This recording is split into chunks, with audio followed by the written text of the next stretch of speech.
And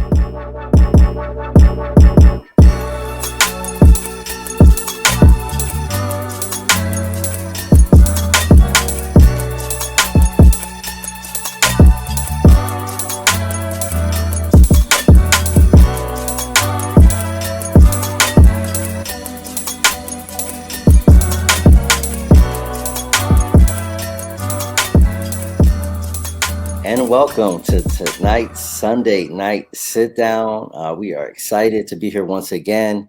Unfortunately, our illustrious co-host Miracle Jones will not be joining us tonight, but I am here by 1/3 of the One Hood Power Hour team, and that's Ryan White. We are back with the third edition of the Sunday Night Sit-Down, and we have another up-and-coming lawmaker from Western Pennsylvania joining us. We're really excited to have State Representative Austin Davis joining us for tonight's Sunday Night Sit-Down.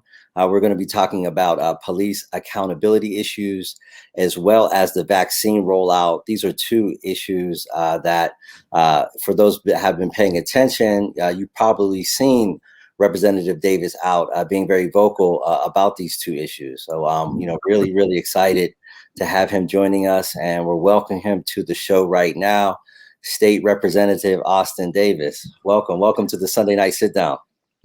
Thanks, Kahari, and thank you to One Hood for bringing me on today. I'm excited to be here with you guys to talk about some important issues.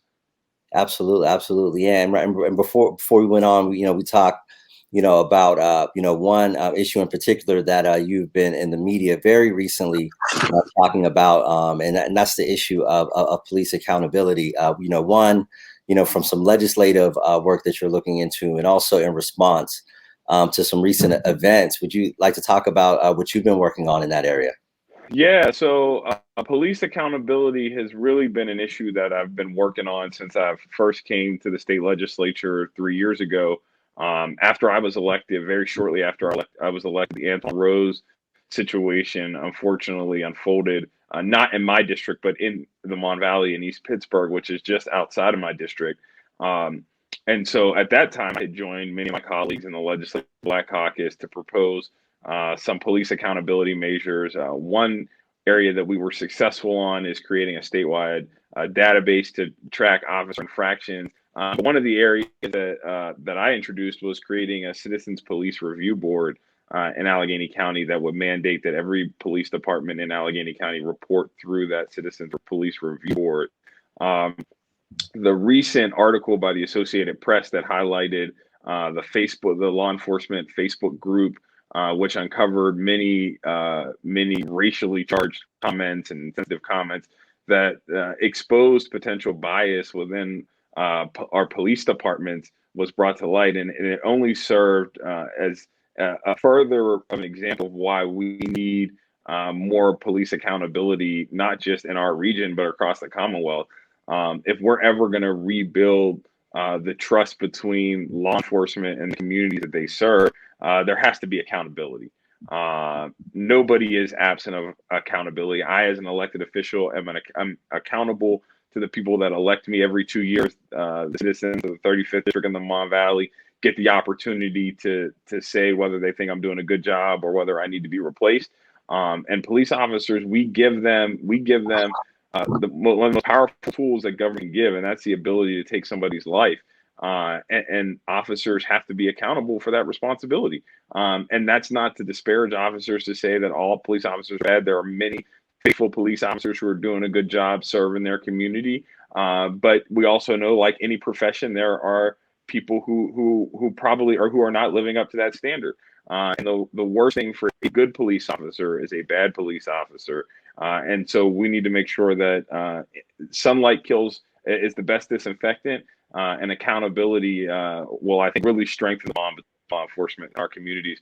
So that really just further highlighted the need for my legislation. Senator Fontana joined me in co-sponsoring the companion bill to that in the Pennsylvania State Senate.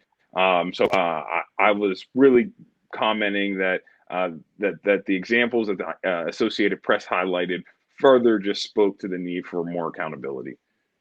Absolutely, and this policy that you're proposing, and this would make it easier to get a hold of body cam footage? Yeah, so there's a separate bill for body cam footage. So Okay. I have two bills. So one is a citizens police review board, which would mandate Okay. every police department in Allegheny County be accountable to one board that's set up. There's another bill that I joined with Representative Dan Miller in co-sponsoring that would make it easier to access police body cam footage. Okay. That law, when I think the law was originally passed, they changed it to exempt it from right to know requests to make it harder to obtain that video footage. We've introduced legislation to change that to make it easier and more accessible. Absolutely. Teron, for a follow-up? Yeah, and so following up on that, two of the biggest ongoing debates over the last year or so, it seems, related to, police review boards, police accountability boards. First of all would be, how were the members of the board selected, whether they would be, democratically elected or appointed by, the mayor or county council or some other body along those lines. And then, another one of the major debates, surrounding these boards would be how much specific authority they would really have. As far as like, could officers be fired for, refusing to cooperate with their investigations, and different things along those lines. So just, what your stance is on some of those issues, where that board that your legislation would create kind of falls on those spectrums. Yeah, it would be appointed. It'd be appointed by elected officials, and then they would make recommendations to the local elected officials in those departments. So one of the things that makes Allegheny County unique and creates some significant barriers in some of these processes is that we have 129 municipalities, which means we have 129 mayors or township commissioners that have their own autonomy over their police departments and their police forces, which makes it difficult to make like a one size fits all.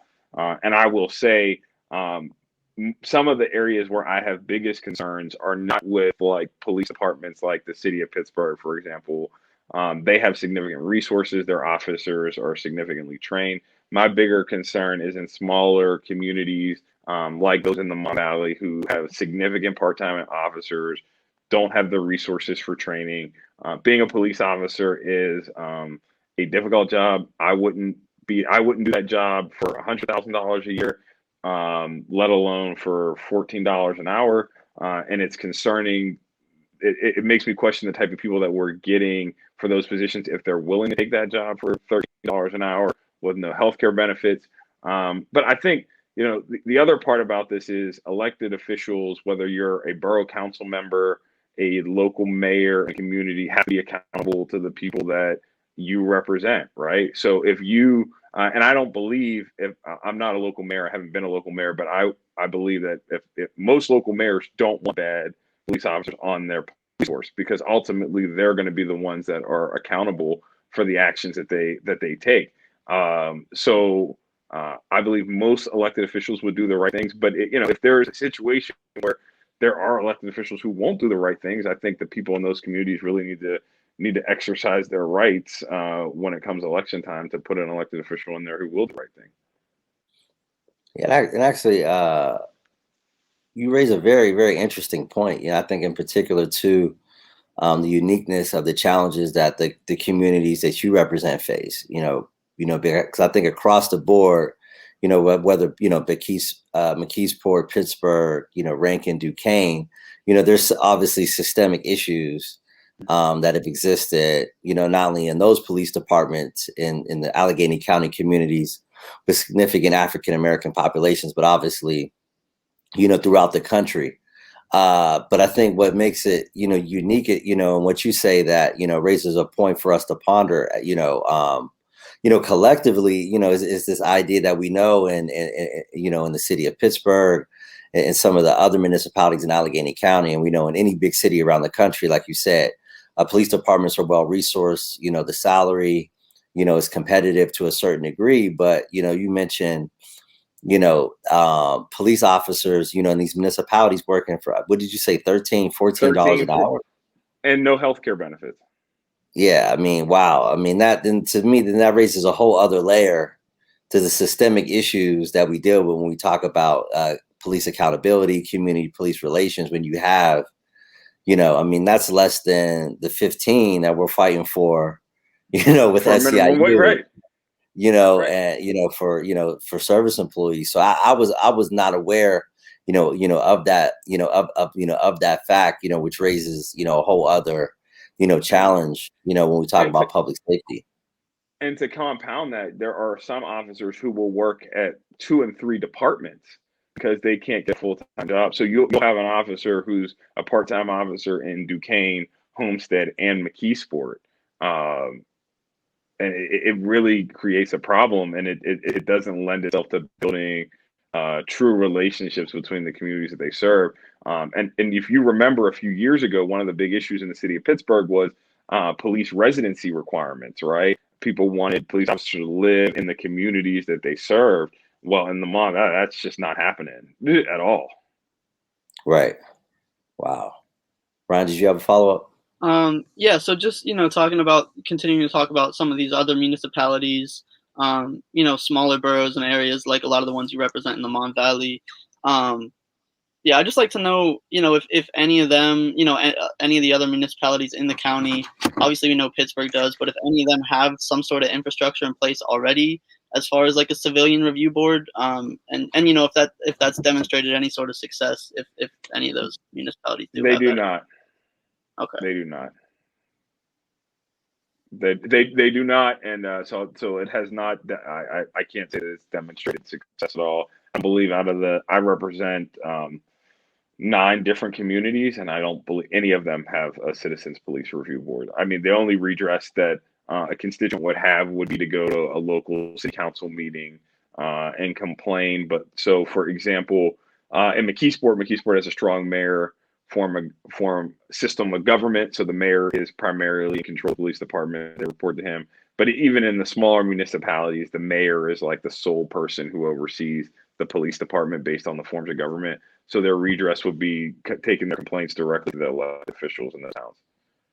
Right. Right. And obviously that raises, a whole other issue, whereas, outside of the city of Pittsburgh, a vast majority of the high profile incidents, involving, police, whether from, less serious to more serious to, obviously, catastrophically tragic, have taken place, in the Mon Valley. Right. Um, It's and, I think if I'm not mistaken, as far as the, crime statistics countywide, like the city of higher. So Pittsburgh and the Mon Valley are two areas where the primary focus, of tracking, crime and violent crime. well, and in some statistics, the Mon Valley is actually leading now. The city of Pittsburgh in some of those statistics, and I believe our overall government structure outside the city of Pittsburgh, right, um, is just not working. And I think it leaves you have government structures that are set up that really are not able to respond to the needs of their constituents anymore. So you have communities that were once thriving and were once managing growth that are now have experienced significant decline, have significant rates of poverty, and significant all the societal issues that come along with that. And those local governments are unable to respond to really any of those crises that are going on at any given moment. Most of those communities don't have their own development agencies to redevelop their own communities. They're dependent on county government for that. They don't have their own human services arms, so they can't provide any social safety net services. For example, they're reliant on the county to do that. And furthermore, if you just do an overlay of resources in our region, the Mon Valley is significantly under resourced. I use the example when I talk to the foundation community. If you're a kid in Homewood, right, and you have any problem that comes along, any societal problem that comes along with living in poverty, you can't walk probably 2 blocks without running into some social service agency that will help you deal with one of your problems. If you're a kid living in Clareton or McKeesport with that same issue, you have to walk miles to find one social service agency that might deal with one of your problems. So it's a completely different dynamic. And I think moving forward as government leaders, if we don't figure out a way to address our governmental structure and the way we provide services, particularly to some of these places, we're never really gonna move the ball in some of these areas. So do you see some form of consolidation being the answer? Yeah, I do. I mean, if you, I mean, to a certain, and I think it's going to happen, quite frankly, like if government leaders don't do it, people just kind of vote with their feet, right? They either move, or there are multiple communities in the Mon Valley where come election time, people don't even run for office. Many times it goes to the courthouse and the judges actually end up appointing borough councilmen because people don't even put their name on the ballot. Yeah, I mean, if you took every community that makes up the Mon Valley and merged them into one city, you'd probably have a city of about 100,000 people, which would then have significant resources from a taxing perspective to leverage resources to have an effective policing strategy to redevelop communities. Right. But when you have like all these different silos, like what happens in McKeesport affects Duquesne and Clerkton, but there's completely different structures making decisions for each place, and they're not necessarily talking to each other. Right. And then would that put them in like a city of the third class kind of Well, status, something like that? so like Duquesne, Claret, and McKeesport are already technically cities of the third class, but it would make Okay. them an even larger city of the third class. So they'd be like on Okay. par with like Harrisburg, so to speak. Right. Right. Yeah. Interesting. Ryan? Yeah, and then just following up with one more question related to just like the general issue of police accountability and oversight. In addition to establishing these review boards and that body cam legislation as well that you're working on. Is there any other legislation on the table, legislation you're considering, or just, other means in general to addressing issues with police accountability that you're looking at right now? Yeah, one of my colleague and neighbor, Summer Lee, and Ed Gainey introduced the use of force legislation. I think that's changing the standard for use of force by police officers.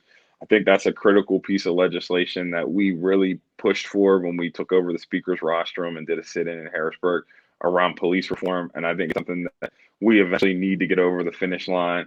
I think that the question about arbitration is an issue and how you go about that.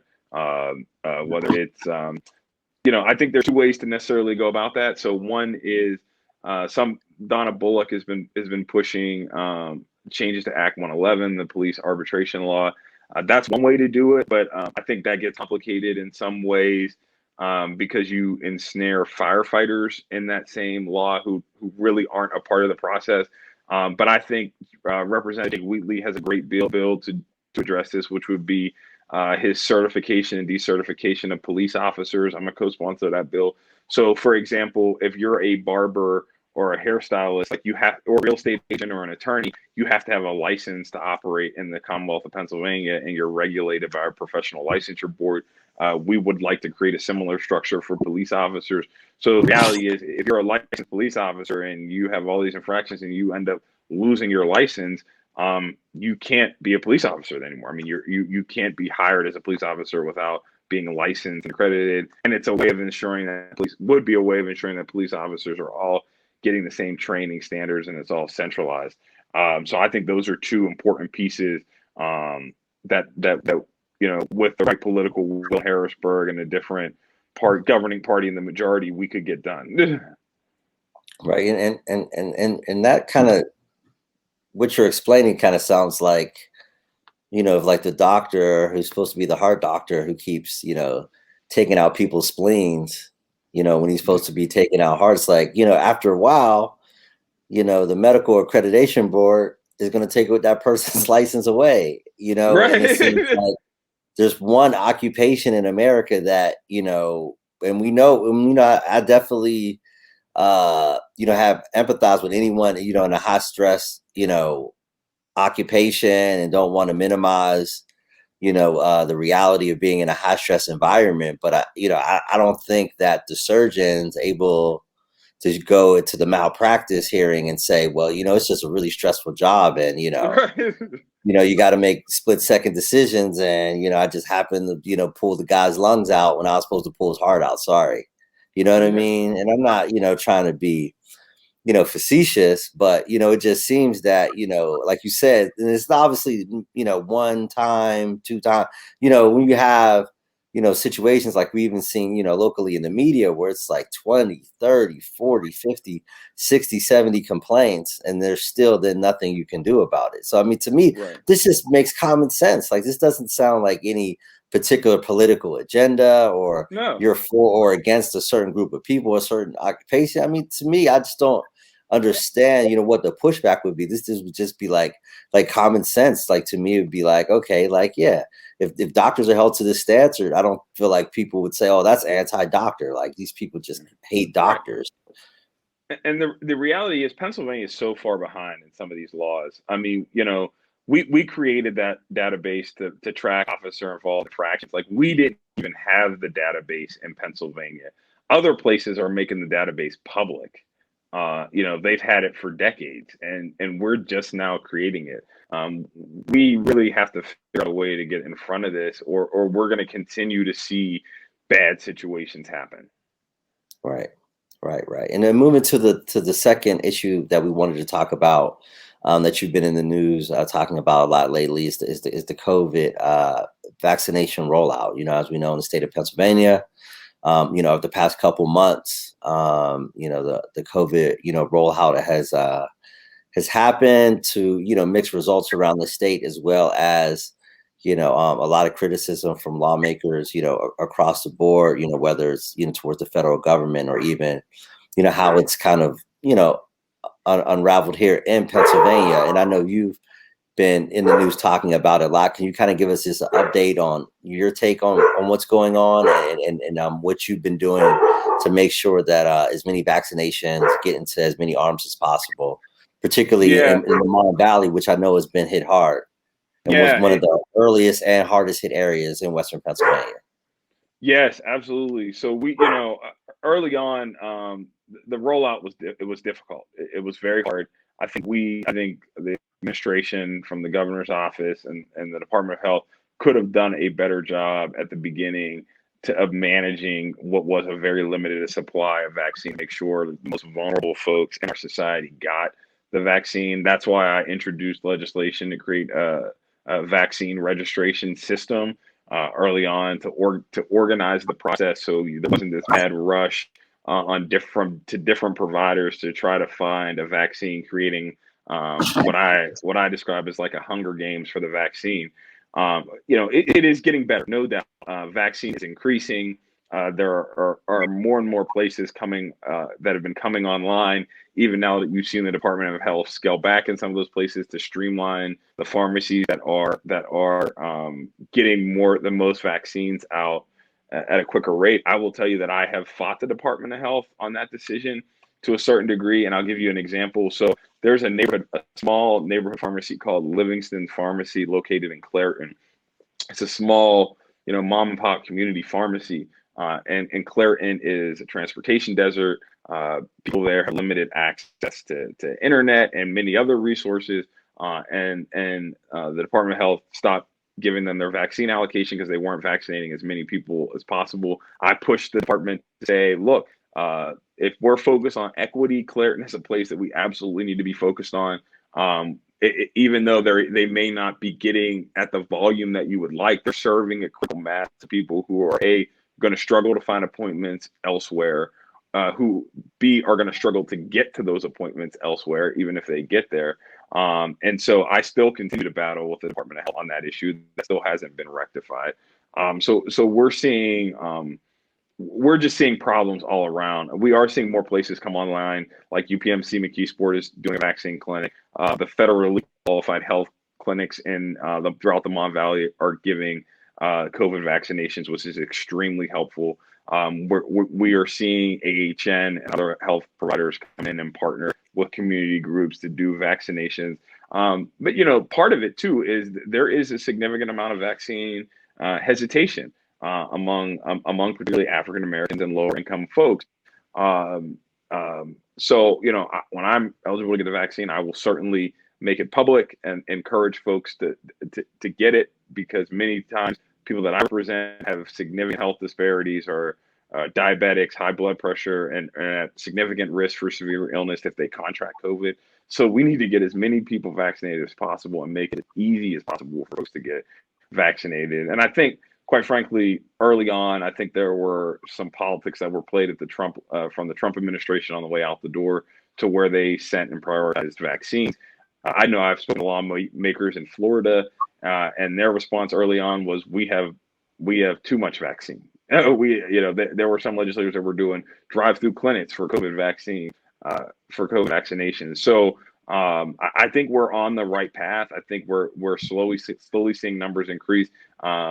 But I think we just need to continue to do it as quickly, because we cannot have a full economic recovery until we get as many people vaccinated as possible, and particularly our most vulnerable population.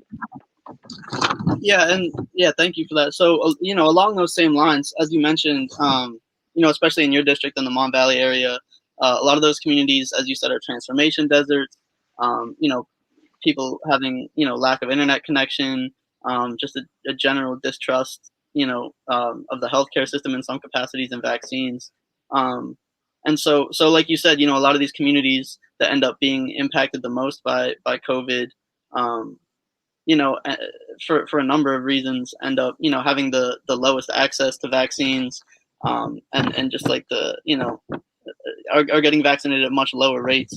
And so I was just curious, if there's any, any specific programs, it being run in place in these areas, whether it's just general information campaigns, So just, find innovative ways to get the word out and let people know where they can go to get vaccines and things like that. yeah, so I've been utilizing each state legislature. I've encouraged my colleagues in our delegation to do this. We've been utilizing our resources that we have to let people know. So we're doing a newsletter in the next week or so, to 20,000 households in the Mon Valley, talking about, and we've tailored our whole newsletter to talk about COVID and vaccines and resources. We've done robocalls to encourage people to reach out to our office, and my staff has literally put upon themselves we're going to be the resource center for folks. So if they only know to call our office, we will figure out a way to connect them, and get them plugged in. Yeah, and it's definitely, a challenge to get over, the hesitancy. I actually, I was telling Ryan, I got my second Moderna shot a week ago. Actually, a week ago today. So a week from now, I'll, be, outside of the 14-day, period. And I was stopped by a socially distanced, baby shower over the weekend. Ran into some family members. The shot came up, and I was like, oh yeah, I got my second shot, and then began, the conspiracy theories about, turning into zombies in 10 years, and the Will Smith movie I Am Legend and all that. Yeah. I was just like, come on, guys, we can't, you know. I'll give And you. I was kind of blown away it went that far. I mean, I get like a certain level of hesitancy. People don't like to get the flu shot.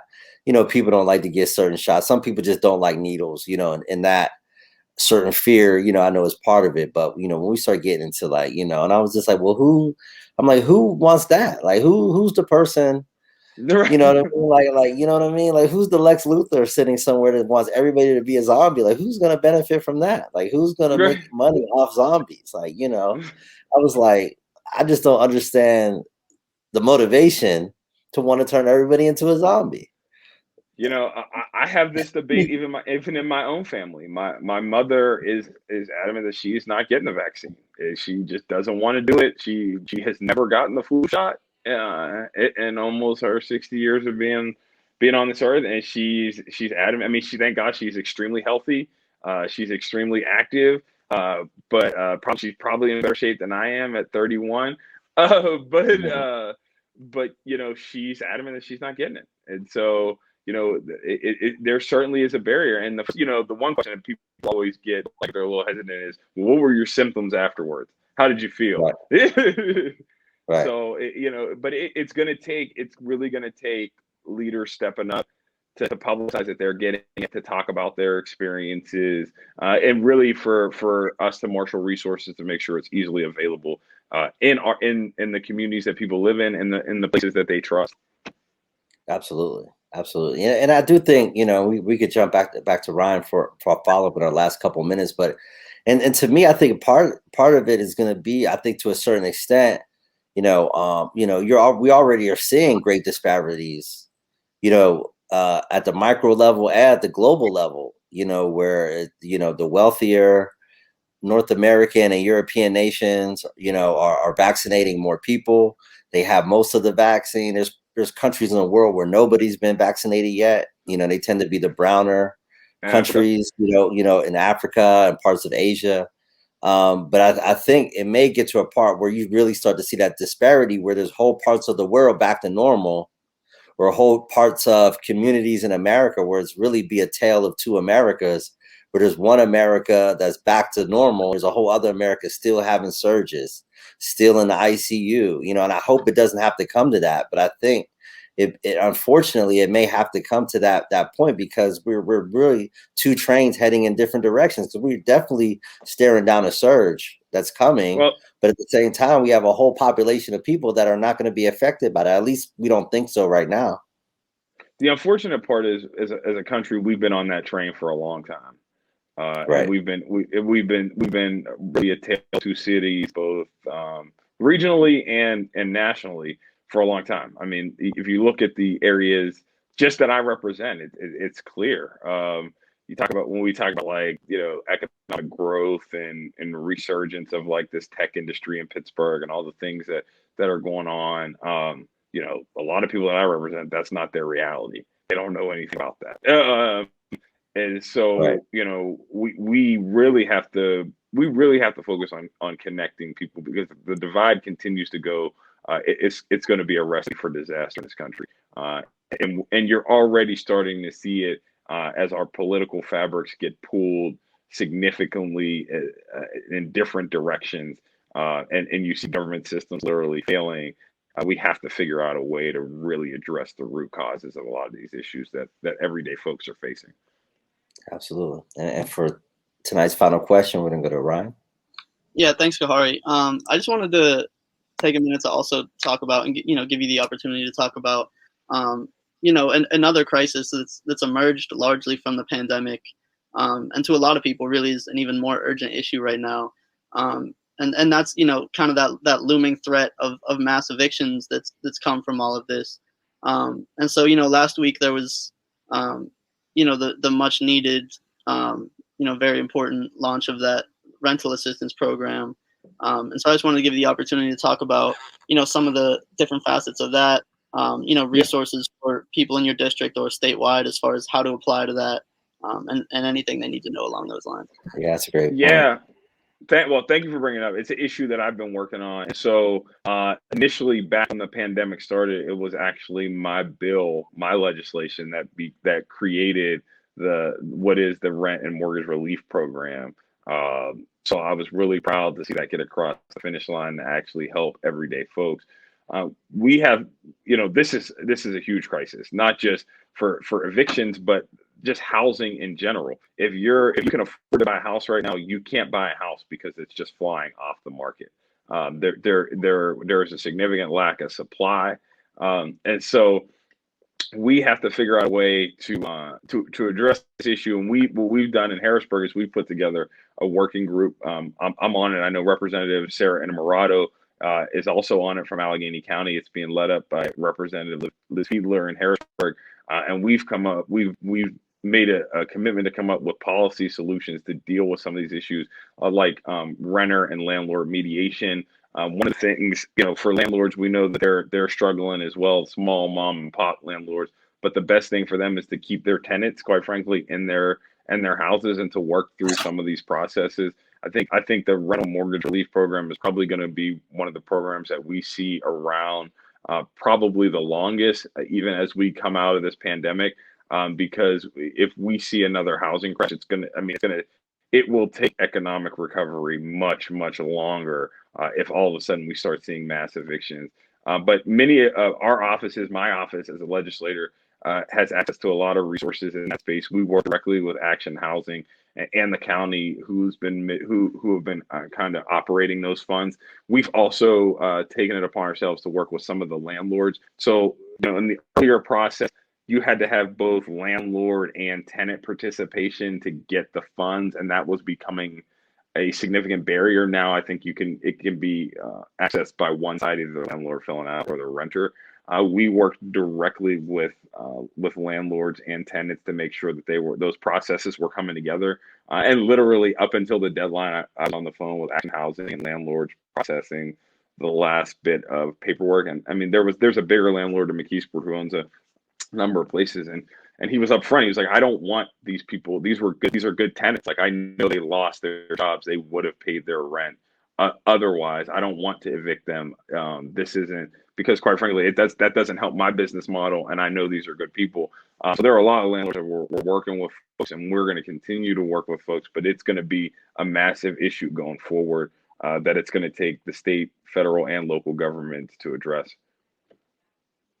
Absolutely. Thank you so much for joining us. State Representative Austin Davis from McKeesport joining us to discuss police accountability, COVID, and other things that he's working on. Thank you so much for your service and everything you're doing. Looking forward to continuing this conversation later on this year, as I know we'll be continuing to be addressing issues of police accountability. We'll be continuing to address the COVID rollout. So thank you so much for joining us again. Pennsylvania State Representative Austin Davis. Well, thank you for having me, and thank you, One Hood, for all the great work you guys are doing in our community. You guys are a needed voice. Thank you. Absolutely. Thank you for joining us. All right. You guys have a great day. All right. Take care. And again, that was State Representative Austin Davis joining us for the Sunday Night Sit-Down. And now joining us, we have Miracle Jones that's going to help us close out tonight's show and talk about our wonderful town hall that we have for tomorrow night. For our usual, we're doing something a little different from our usual Power Hour. Starting tomorrow night on the last Monday of each month, we're going to be doing a legislative town hall, a legislative visit, if you will. And I'm going to pass it to Ryan to talk a little bit about what to expect tomorrow night at 7, what state legislators will be joining us, and then Miracle will give us a rundown of what to expect this coming week on the One Hood Media Network. Absolutely. Thanks, Kahari. Yeah, so, as he mentioned, tomorrow we'll be using the One Hood Power Hour platform to launch our new series of special episodes of the Power Hour called these legislative visits. And so what that's going to be is, we're going to focus on a different issue or piece of legislation every month. So for this first episode, we'll be focused on the work of the Juvenile Justice Task Force that's working statewide to, really reform and overhaul and improve a lot of the different issues surrounding the juvenile justice system and the sentencing of juveniles as adults. So that's a really important issue as far as criminal justice reform and public safety and all those different issues we're concerned with. So yeah, we'll be having different legislators who are working on that task force on as our guest tomorrow. We'll have Representative Mike Zabel, who's one of the co-chairs of the task force. We'll have Senate Minority Leader Jay Costa, who is also one of the co-chairs of that task force. And then we're still working on coordinating our last minute third legislator. It looks like we'll have somebody, but we still got to lock that in. So I won't drop the name yet. But keep an eye out for us announcing that third legislator who should be joining us tomorrow. Yeah, I mean, I'm very excited. One of the things that you said here at One Hood Power, we're trying to do everything to connect people and power together. And these virtual legislative visits allow us to do that. It also allows these elected officials to talk a little bit about some of the policies that they're introducing. So we're very excited. Following that on Tuesday, for what Black Pittsburgh needs to know, we're going to be talking about finances. It's COVID-19. A lot of things have changed for people. So what does that mean for you financially? And what are some of the ways that you can protect yourself? So tune in Tuesday at 2:00 where we talk about finances. Wednesday, we'll be back talking about this week in white supremacy.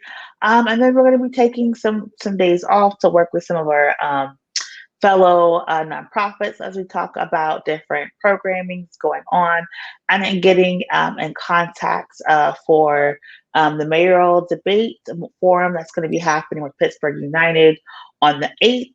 And then save your calendars for the the school board forum that we're going to host here on the 12th. So we have a lot of things coming up, and we're very excited, and we always feel honored whenever you tune in to the One Hood Power Hour. But also as a reminder, you heard the representative talk a lot about the support that he's gotten in some of his bills and the things that are going on in the community, from evictions and police brutality. And so it's very important that if you are someone who is interested in the electoral process, that you are registered to vote. You have until May 3rd to register to vote. Ballots will be coming out soon, so please make sure you're registered. And we're very excited and thankful for you tuning in. And I'm going to pass it back to Gary for the close.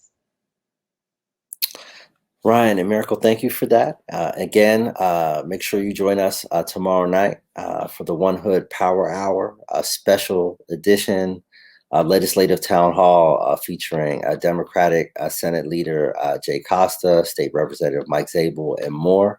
Looking very much to that, as well as a very, very busy spring heading up to May 18th. We will be releasing our scorecards, our candidate scorecards, coming up in about 3 or 4 weeks. So if you are a candidate and would like to fill out our questionnaire, contact us if you don't receive an invite over the next few days. And yeah, we just look forward to a very, very exciting spring, and we're just getting started. So thank you so much for joining us for another edition of the Sunday Night Sit Down. For Miracle and Ryan, look forward to joining us tomorrow at 7 p.m. for the One Hood Power Hour special legislative town hall. So thank you. See you tomorrow night at 7. Have a wonderful Sunday evening.